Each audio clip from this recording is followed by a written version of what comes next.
الحمدللہ والصلاة والسلام علی رسول اللہ۔ کیا اپنی جان کے خوف کی وجہ سے مسجد میں نماز پڑھنا چھوڑ سکتا ہے؟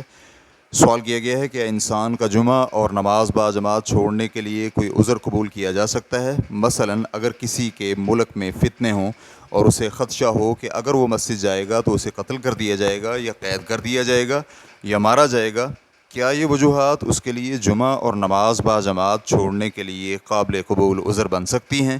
الجواب بعون اللہ سبحانہ و تعالی۔ ہم اللہ تعالیٰ سے دعا گو ہیں کہ اللہ تعالیٰ مسلمانوں کے حالات درست فرمائے اور ہمیں اور سب مسلمانوں کو فتنوں اور مصیبتوں کی جگہوں سے بچائے، اور تمام مسلمانوں کو حق پر متحد کر دے اور انہیں ان کے دشمنوں پر غلبہ عطا فرمائے۔ بے شک وہی اس پر قادر اور مالک ہے۔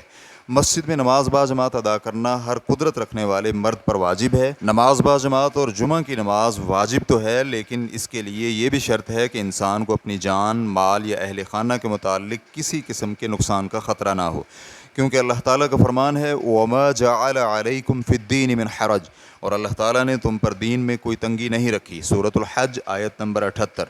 اسی طرح فرمان باری تعالیٰ ہے یرید اللہ بکم اليسر ولا یرید بکم العسر، اللہ تعالیٰ تمہارے ساتھ آسانی چاہتا ہے، سختی نہیں چاہتا۔ سورۃ البقرہ آیت نمبر 185۔ ابن قدامہ رحمہ اللہ المغنی جلد نمبر 1 صفحہ نمبر 366 میں کہتے ہیں، اور خوف کی وجہ سے نماز با جماعت اور جمعہ چھوڑنے والے کا عذر قبول ہوگا، کیونکہ نبی علیہ الصلاۃ والسلام کا فرمان ہے عذر خوف یا بیماری ہے۔ پھر خوف 3 قسم کا ہوتا ہے: جان کا خوف، مال کا خوف اور اہل خانہ کا خوف۔ لہٰذا اگر کسی شخص کو اپنی جان کے بارے میں خدشہ ہو کہ اسے قتل کر دیا جائے گا یا ظلم کرتے ہوئے پکڑ کر قید کر دیا جائے گا، تو وہ نماز با جماعت اور جمعہ چھوڑنے میں معذور ہوگا اور وہ اپنے گھر میں نماز پڑھے گا تاکہ اپنی جان بچا سکے۔